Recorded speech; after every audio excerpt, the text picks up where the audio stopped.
But what 2024 has taught me, and this is going to sound very sad, but very true, you need to prepare yourself, or more like have a backup plan for when the life you want or for the plans you have don't actually come to life. Hey fam, I hope you're doing fine. Welcome to yet another episode of the Evolve with Intent podcast. It's always an honor that you take the time to listen into this episode, to this podcast, out of the million pieces of information that lie on the internet today. The fact that you spare some time to listen into me over here is an honor, and most importantly, the reason as to why doing this podcast feels worthwhile. Today's episode is basically going to be a wrap-up of all I've had to go through this year. So I want to share with you guys the biggest life lessons that this year has taught me, because being who I am, I'm always reflecting from the person I was a year ago today to who I have turned out today. I always feel like there's a big gap. Like, my life trajectory has changed entirely. My perspective, things I believed in a year ago, I don't believe in anymore. So I just want to come on here, and if there's anything new I've learned that I think is important for me to share with you guys, I'll definitely always come on here and share. So today's episode is basically going to be a wrap-up of that. Lessons, experiences, challenging, mind-boggling things I'm still dealing with to accept. I mean, from the last time I did an episode to today, a lot has changed. Some I'm wondering, I'm like, should I share this one here?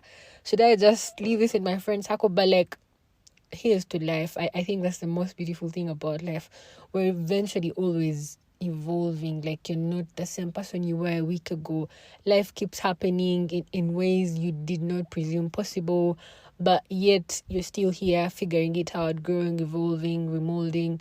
So without any further ado, guys, let's just get right into. So guys, if you've been part of this community long enough, then I'm sure when I say intentionality and finding who you are, those are like my most repeated statements on here. I'm always preaching that, because even from personal experience, that's what I'm always trying to do, finding myself, reshaping all the time. But what 2024 has taught me, and this is going to sound very sad, but very true, you need to prepare yourself, or more like have a backup plan for when the life you want or for the plans you have don't actually come to life. I know that sounds very, very absurd, but this year has taught me that, like, we all have these dreams, goals, plans. You're like, I want to be, I don't know, drive an expensive car, or I want, you get like, there's ridiculous expectations you even have of yourself, or even that society has of you, or these plans like dreams, which are always not a bad idea. They're great. I mean, they're the reason you wake up every day and you say, oh, I'm working towards my dream, towards my goal. But this year had me wondering and questioning things like, what happens if I don't get the life I am so obsessed about or praying for? Because for believers, we're told that at the end of the day, it's all part of God's plan for your life. Like, away from what you want, there is God's plan for your life. So this year has has taught me, it gave me that space to pause and just wonder, like, what happens if I don't get the life that I want? What happens if that big dream, I don't know, out of this world dream that I've put up to have achieved by 27, what if that doesn't come? What am I going to do with myself? Because now for me, and I think I've mentioned this before in one of the episodes, that I had this grand expectation of my life throughout this year. Like, I had an expectation of some grand unfolding of life, of events, of opportunities, and for some reason that didn't happen as I expected, and it sort of got me into a phase of, I don't know, some really sad energy that I'm thinking, I'm like, oh God, did I bite more than I can chew? Did I set myself up for disappointed in myself because I've set the bar way too high? So I don't know how best you're going to interpret this, but whichever way you're able to, I hope in your mind there's some space of humility or flexibility to understand that if the life you're praying for or working towards does not come to you, at some point you're going to have to find solace in the life that God has given you, because at the end of the day, we're all part of His plan for our lives. Yeah, like as much as we are in control, we are not actually in control. Lesson 2 is, if you are going to be brave enough and smart enough to find your passion as early as you can in life, and then maybe decide to pursue it as your thing in life. And out of experience, I've done this out of experience, you're going to need money to finance your passion. That's what this year taught me. Like all these dreams that we have need money. I think I had this conversation with a friend about a month or two ago, when I was going back and forth with this podcast and my speaking gigs and all these things that I want to do with, like, to become the person that I want to become.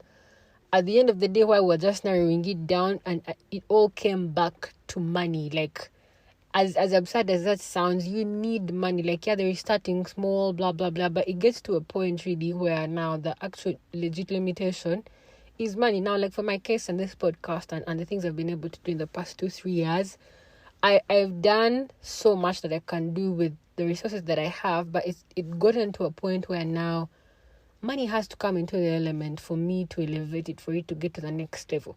So my point here is, if you're someone trying to chase your passion, you better have some money stashed up somewhere. I don't know if you're either a planned kid, and while we're having the conversation with my friend, they told me that's why a lot of people don't start out with their passions. They find like a normal job and make money, I mean, you're doing the job, it's not like you're calling, but it pays the bills. It makes you enough money to even now, or over the weekend or in the evenings, to invest resources and time and money into your passion projects for you to pursue your passion as your career.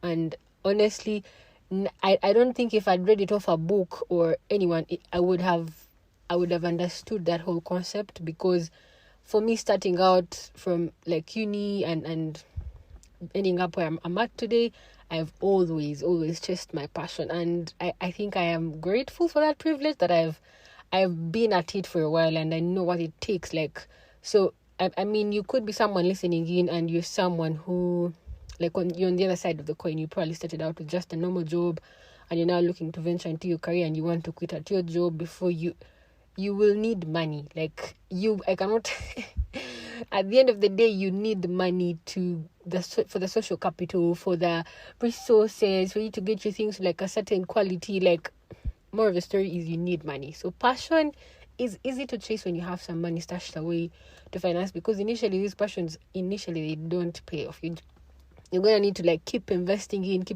for it to pay off over a period of time later. But when you go into it without as much money of course, because no one is going to come and fund your project for you, unless otherwise, but it really doesn't. It's usually entirely you. So over time, you get drained. At least I would say that from experience. You reach a time and now you're just exhausted by the things you love. It's constantly taking away from you, and yet your cup is empty, So if you're considering starting a passion project over 2025, I hope you have some money stashed away. Like, find a way of making sure that there is a balance between money and your passion. Otherwise, you will get to a point where you even hate your passion because you're broke and your passion is not giving you money yet.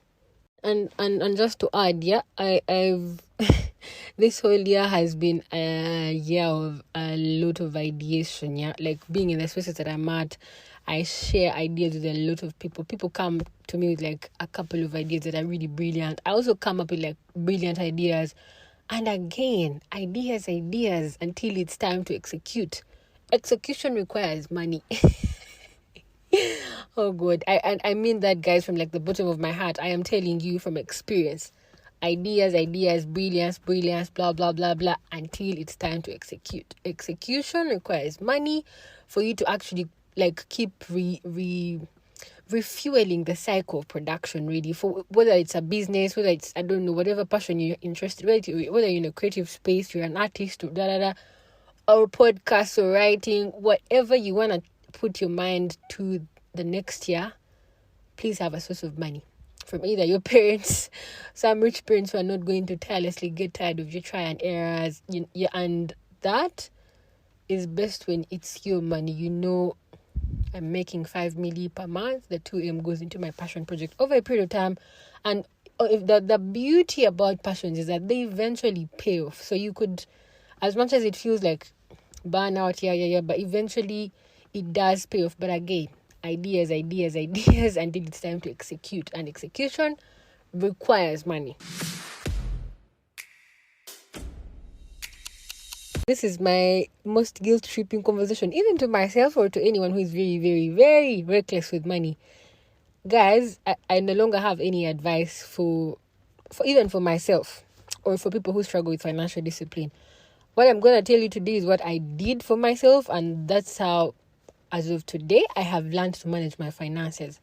Spend that money recklessly. Like, go eat it. You waste it.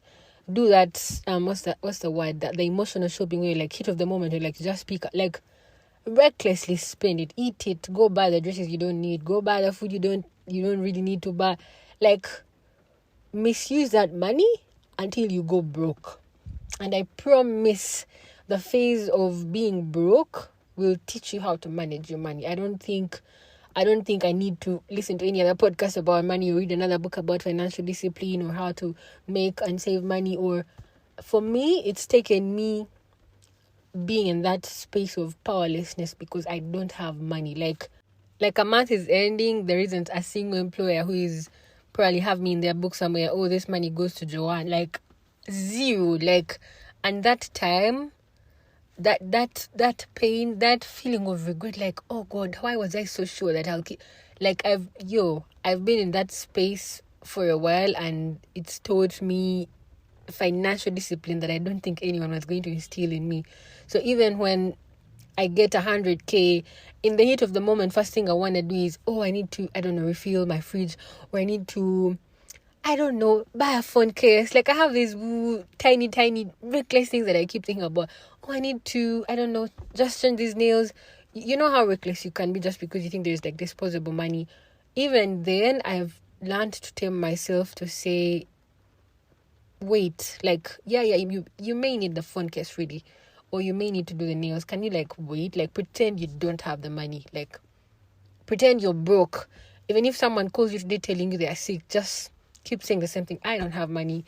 If you feel the same way 2-3 days later, because eventually, I've learned that the excitement definitely wears off. So, like, I'm so conscious that I am aware that now I am just excited about money that just dropped on my account. It's not really about what I need or what I don't have or what I need to urgently go to the supermarket and pick up. Like, and gradually, I've for the past few months, I've tamed my way that even with 300k, 200k, I'm still able to get so much done than I would back then when I had way huge amounts of money. So, yeah, 2024 taught me that, and I hope if you're in that headspace, it's Christmas time, it's New Year's time, go drink that money, go spend it, buy the shoes you don't need, send your friends just to show off that you have, do all the reckless things, the impulsive things you want to do with your money. And it's kawa. Once that money gets done, I promise the pain you'll go through will traumatize you hard enough that you will not be reckless with your money anymore. Now, this lesson, I don't know if it's because I'm made 27, but ever since my birthday, there's a way the air around my head really just changed about the way I perceive and process a lot of things. The idea of sisterhood has been one of the most mind-boggling experiences since I made 27. I'd seen a lot of creators on social media talk about sisterhood, girl friendships. Oh, my girlfriends have gotten me through so much, and I'm like, okay. And honestly, I'd never, in a sacred way, thought about them like that. I was sharing with a friend who was telling me about his friend's circle, who were just boys. I'm like, okay, that's cool. And then I don't know if I read now this from what someone shared or heard what someone was saying, but then I thought maybe a lot of times, even as women, we give the boyfriend relationships more grace than we give our own sisterhood friendships. Like, I was trying to do the comparison. I'm like, how different is it for me to have a best friend who is a girl and then have a best friend who is a boy, and then a normal relationship. Like, this is my boyfriend and this is my girlfriend. And of course, they're different. But then at some point, I thought maybe even as girls, we extend more grace to the men we are dating than we do extend to the girls who we call, oh, she's my best friend, oh, she's my friend from work. Yeah.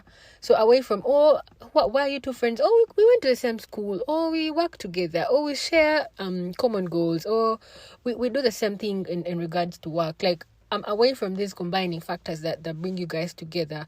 The idea of sisterhood has sort of had me, I don't know, like, even as of today, I'm still processing. I'm like, is this different because we are girls, or is it human decency? Like, I am your friend, you're my friend, I will treat you with respect, I will be loyal. If something happens and I don't like it, I will tell you. If you fall sick, I'll call to check in.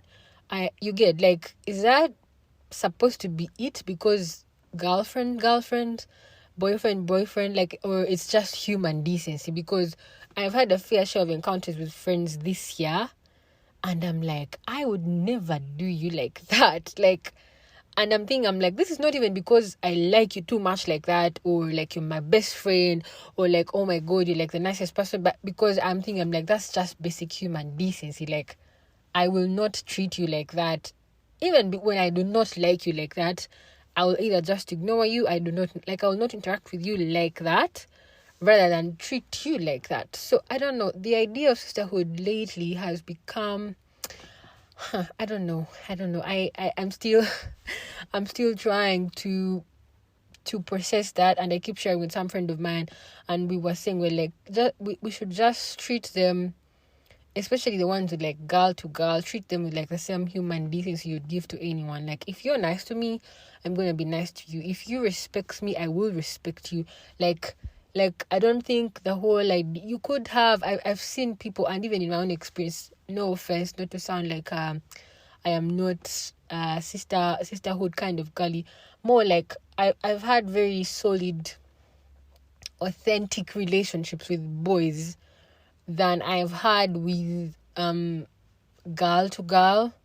And I was trying to reflect and wonder, I'm like, is it because maybe there's a part of me that's like, so because I play sports, I'm like, of course, very, very emotional, but then I'm more like, I want to overthink some things, like when you do your new hair, and then I'm supposed to be like, oh, your hair is so nice. Like, I want, not because I don't like your hair, but like, so now for girls, which this sounds very mature, but we both, when you're sharing with like normal girls, you know, these things are like, like, you know, these things are it for girls. Like on their birthdays, when they don't post you like, oh my baby, I love you so much. When you don't do that, for girls, it's wow. So you don't like me. For boys, they don't care. Like, boys' levels of emotional, I don't know, stability are way more composed than girls. So in my experience, I found that girls tend to be more sensitive. Like, you want, yeah. Unlike for boys, which I know I sound very controversial right now, but yeah, I think if there is anything this year has taught me about female friendships, is that give or take as much grace as you do give your male friendships. It all takes work. Like, the same way you argue with your boyfriend about this, that you will have the same with your female friendships or your male friendships.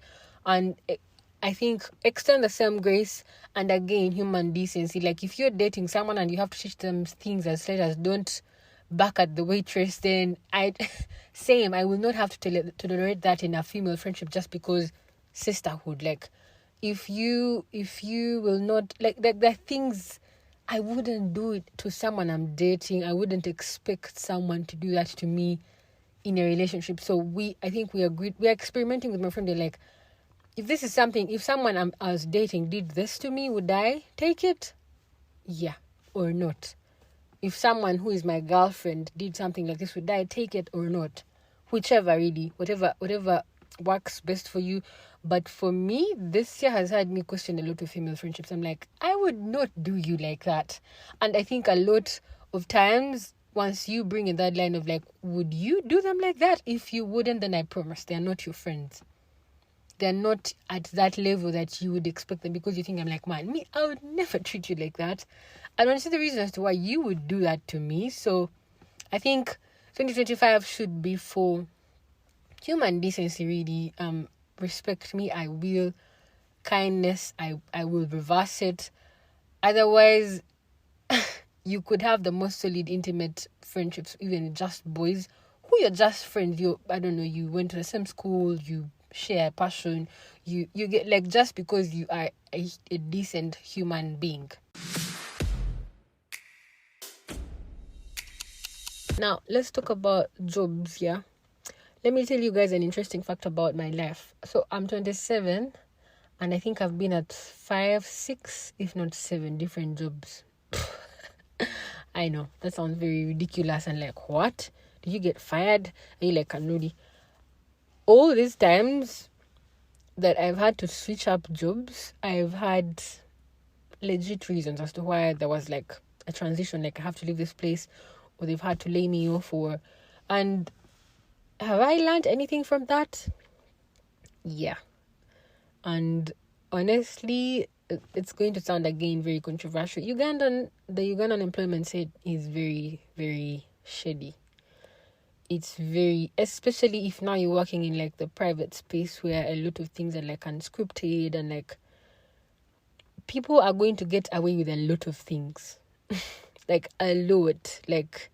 And for me, I think, based on like my personality, I think that explains my transition. Like, I'm not hot-headed or arrogant or whatever perception you have of me right now in your head when I'm saying I've switched jobs all those times, but more like I'm thinking, I'm like, is that how this should be? Like, I'm always willing to work than stay just because of a job. And I know that sounds bougie, but I promise it's not. Like, a lot of times I'm torn between, I'd have to pay bills and endure this space. I'm like, really, the God that brought me this far, the God that feeds birds that don't speak, cannot fail to feed me, who is able to speak and talk and has long legs, really. So I'm always like willing to walk. So for the next year, what would I say for you? I did write an article about remote work, and then why that could be a bad thing for you. Please check it out. It's on my LinkedIn. But like, I've had experience in both a normal 9 to 5 or 8 to 5, and then remote work, and each of those has its own good and bad side. But now, going into 2025, if you're a junior, piece of advice that I would say, and you have your papers and graduated and all, I would ask you to go at the big fish. I've been reflecting. I'm like, why didn't I ever think about applying at these big organizations when I was just fresh out of uni? There are like so many companies that have graduate trainee programs, and most of them now, I've noticed they want people who have graduated in not later than, 1-2 years ago.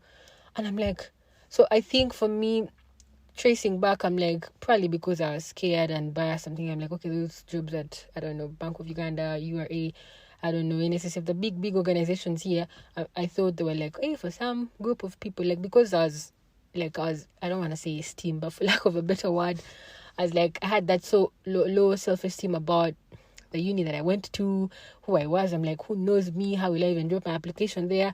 But if you're in that headspace, I want to say, just go at it. Like, attack the big fish.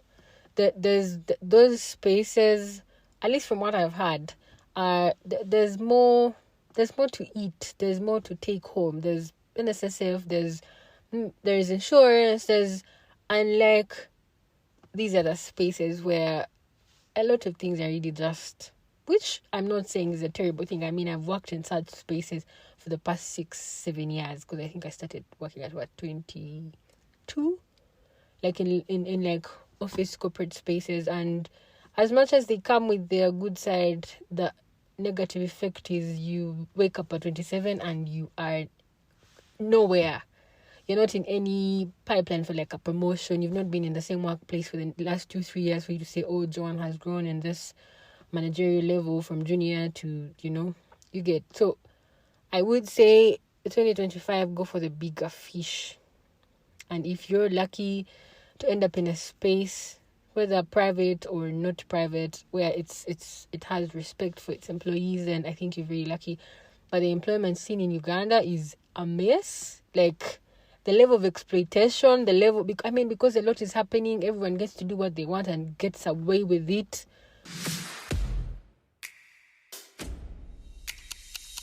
So this is probably like my biggest and most grandest life lesson this year. So 3 things here. I am an overthinker, and at the same time I am a believer. And then now what this year has been like an extra stretch for me. You've seen that line of like, oh, I'm tired of being God's strongest soldier. Guys, I think in my experience this year, I've had to be one of God's toughest, strongest soldier. Like, I've had to pull through things I honestly haven't pulled through before, which I think explains why I thought it was like such a tough year.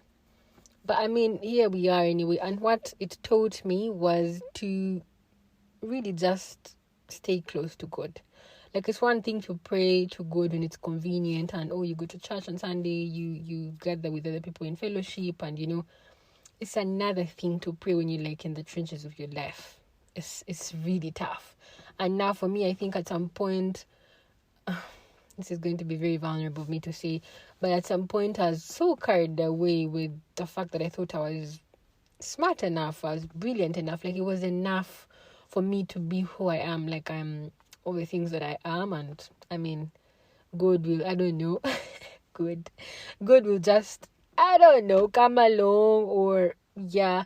And I think that's what this year has told me. At the end of the day, that's why I said it in the first place, at the end of the day, we're all part of his plan. Like, at the end of the day, you're not the reason you go to bed and wake up. And for me, it took me this year's challenges for me to address that in a very, like, now it's like on my fingertips. Even like on my happiest days, I'm always thinking, I'm like, this is good. Yeah, if it wasn't, I wouldn't be here. Even in my lowest, I'm like, what's he wanting me to pick from this? What does he want me to learn out of this? So I'm really like a work in progress in regards to like putting God before my earthly knowledge. And I think a lot of times we do that because you think you're good at your job, you have all these people giving you compliments and applauding you. Oh, Joanne, you're a genius. Oh, Joanne, your podcast is great. Oh, Joanne, you're going places. You get lost in that act, and for some reason now your arrogance is not even outward, but it's more of inside, like, oh, duh, I'm making the right decisions, duh, I know what I'm doing, duh, until you actually realize you don't. Yeah, so I've had to address most of those challenges, like my overthinking, this is what I want. And there's a song by Chandler Moore that says what I needed. Yeah, I've had to listen to that song a million times. Like, at the end of the day, this is what you want, and this is what God has in plan for you. So a lot of times it's easy for us to say, oh yeah, that is from God, because probably it does align with like what you want and then what God wants for you. So as you go into 2025, as you make those ridiculous New Year's resolutions, please pray about them. Just tell him about them. The ones that will happen, you'll know that maybe you two had something in common. And now, for me, even right now, I'm not like in the greatest place. I am praying for things, I am waiting for things, I am hoping for things, for transformations.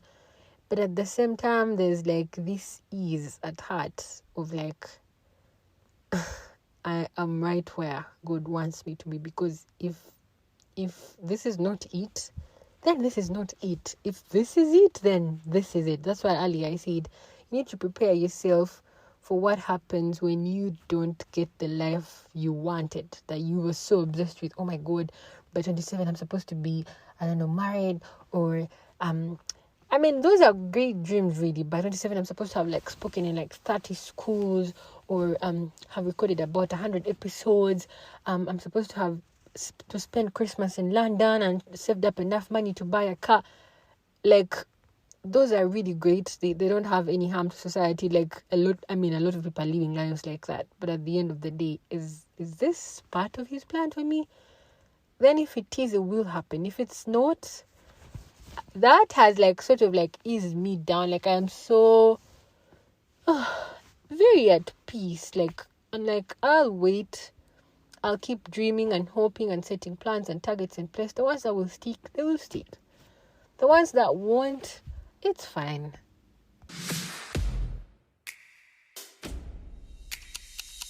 So, do you all know how I usually say, make sure the next 3, 6, 12 months of your life don't find you where you are? Yeah, I will say that again one more time, and I will probably say it again next year and the other year if God gives us life. But yeah, it's important whether you evolve physically, I don't know, or mentally, whichever way. Yeah, you just hope that it doesn't find you the same place you were last year. There's a quote I think you've also seen it online that say a lot of people is it like they die later at 80, but when their brains or minds or whatever shut down, like maybe at 30 or 25 or wherever. So yeah, one way or the other, there has to be some sort of evolution. And when I was planning this episode, what I was gonna say was that season of stagnancy in life, because those are the emotions I've been processing, I think, for the past 3 months. Yeah, like you had this grand imagination of how your life would unfold. It hasn't. You're waiting. No, actually, you don't start waiting. You start off with anger. There's like phases to this. You start off angry, like, is something wrong? Then, without really in any order, really, but yeah, you process emotions of anger, then regret, then you compare yourself to other people. You're like, oh, how comes they are living that life and I am not? I was talking to some friend the other day and they told me they feel the same, like, oh, I'm the times when you say, but I'm smarter than them. How comes they have these things and I don't? Yeah, it's normal. I think it's human nature for us to process all these emotions of like, how comes, or did I make the right decisions? I've been there. I think the regret, you look back, you look at younger people and you're like, oh my God, look at what they're doing at 24. At 24, it was COVID and I was somewhere doing stupid things and I was wasting my life away. Like, you'll process all these things, all these emotions of regret, of pain, of disgust, of you'll live in your head, you'll get out of it, you'll relapse, you'll read books, you'll pray, you'll talk to friends, feel better for a while and feel terrible the next minute. But yeah, if it helps, 2025, just do it with God, guys. Like, whichever way you can work up a relationship with him, it doesn't have to be one that's appealing before. Let's say, oh, so and so is a prayerful person, oh, so and so has good in their life. It really just has to be good. I am lost, but I want to be lost with you. Today, I just want to run away and disappear, but let's do that together. Like, so even when you don't believe it, just keep saying these words out. It will stick. Because at least you know with God you can't go wrong. I mean, you could be wrong with people. You could go wrong with your partner, with your best friend, with your work. You could be wrong. You could consult your mom about a decision. She offers you advice and you still make the wrong decision. Like, but with God, like if you're so afraid of failure, I don't think you can fail with God. Even when it's slow and stagnant and you're like, God, did you forget me? Is it the sin that I committed last week that I'm paying back? Like, breathe, child, breathe. So I don't know if I'm relating with someone. I mean, if you've had a beautiful year, I'm really happy for you. I don't want to come on here and bore you with my sad stories. If you've had a beautiful year where the things you'd planned to do this year have all come to life, I am super proud of you. Like, your inspiration that dreams do come true. So kudos to you, really. If you're someone listening in and you're questioning things and praying about things and you're like, God, when? I'm just going to say hi. You're not alone. I'm over here too. Whatever time it's going to take, whether that call is going to come in Jan. Or again, we'll be in the same place next year, but we won't be, because you know why? We'll have evolved one way or the other. Either mentally or physically. There has to be evolution. One way or the other. Either about the things you're passionate about or God or food. There has to be growth. You cannot let yourself die out. Just like that. Do not waste your life away. There are a lot of people who are praying to be in a position you are today and you're leaving one of your answered prayers. As we wrap up, I hope this helped one person. For me, if I was able to relate with one person, that's just enough. But for me, this is a brain dump, really, because somehow this is very therapeutic. The moment I sit on here and just do this episode, I am over it. Like I am, like, it's more of like writing things in stone. I'm like, I got this. I can't fail at this. Like, I'll have low days. I was scrolling on TikTok this morning, and then I saw a screenshot, someone saying I think they read it somewhere as well, and then they share. I love the internet anyway. Everyone is trying to share a snippet, one of the most beautiful things they've gotten, really. And it said, if you had to speak to someone today who is going through what you're going through right now, what would you tell them? My God, I even got up from bed. What would I tell them? I'm like, sit in that pain, sit in that struggle, sit in your disgust, sit in your lack of contentment, like whatever you're dealing with or whatever you celebrate, like stay with it. It eventually, over time, it stops being that intense. If it's pain, if it's struggle, if it's resentment, regret, anger, you're probably looking at your friend's life and you're wishing you lived a life like them. Like, process those feelings. The longer you drag them under the carpet, the longer you're like, not today. I promise, you're only hurting yourself. So process them, sit with it, let it hurt. The next day it doesn't hurt as much. Like, face it face to face. Like, this is the devil. Hi, the devil. Why do I feel this devil? Tomorrow won't be as intense, guys. So as we wrap up, I have a prayer, again, that I stole from the internet. Don't you just love the internet? It goes, to be honest, my deepest prayer for 2025 is for ease. God, I'm tired. I don't have the strength to keep fighting, to keep struggling. Not for love, not for work, not for stability, not for anything. Please, Lord, let the year be a soft year. Let it be full of grace and gentleness. I don't ask for perfection, but I ask for peace. For moments where life feels lighter, where my joy comes without effort, where things fall into place without breaking me fast. Challenges will be there, I know, but I pray for the strength to face them without losing myself. I pray for doors to open easily, for spaces that are filled with love and feel secure, for provisions that flow without the fear of lack. God, make 2025 a year where I can breathe again. Guys, when I read this prayer, I'm like, it felt so beautiful, because you keep thinking the situation you're going through, you're alone in it. And for some reason, the world is an interesting place. There is someone else going through the exact same situation, sometimes even way worse than you are. Like, so guys, I don't want to add so much more on this, but 2024, it was a good year. It was a very rooting year, at least for me. Like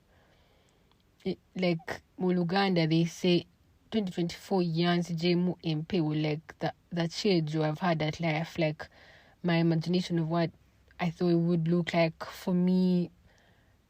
Yeah, this year blew me out of the water. It stretched me to realms beyond my normal understanding, or to what I was used to, or to what I'd watched in movies or read in a book. And for some reason, I am still alive. Like, I'm still here, full of life. Yeah, so same to you. If you're over there and you can relate with a thing or two or everything I've said here, you can still pull through. And one day, you'll look back and will laugh about these things, and you will not believe the person that came out of those situations. Because, guys, I promise, I am 10 times smarter than I was last year today. Like, last year I said, do not set those ridiculous end of year resolutions, New Year resolutions. Please don't set them again.